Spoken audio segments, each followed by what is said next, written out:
নমস্কার বন্ধুরা, আমার চ্যানেলে আপনাদের স্বাগত জানিয়ে রেসিপিটা শুরু করছি। আজকের রেসিপি লাউ পাতায় ইলিশ পাতুরি। এটি দেখতেও যেমন সুন্দর, খেতেও খুব সুস্বাদু। রেসিপিটি বানানোর জন্য প্রথমে মিক্সিতে পরিমাণ মতো সাদা সর্ষে ও ততটাই পোস্ত ও কয়েকটা কাঁচা লঙ্কা দিয়ে ভালো করে ব্লেন্ড করে নেব। তারপর মাছগুলোকে ধুয়ে মাছের ওপরে লবণ, হলুদ, সর্ষের তেল, ব্লেন্ড করে রাখা মশলা ভালো করে মাখিয়ে নেব।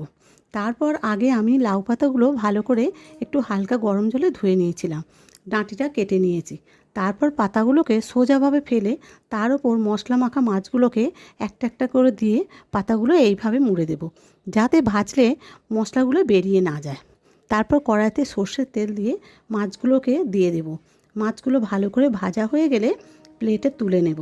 তারপর ঠান্ডা হয়ে গেলে গরম গরম ভাতের সঙ্গে পরিবেশন করুন। ব্যাস, তাহলেই রেডি লাউ পাতায় ইলিশ পাতুরি। আপনারা অবশ্যই করবেন।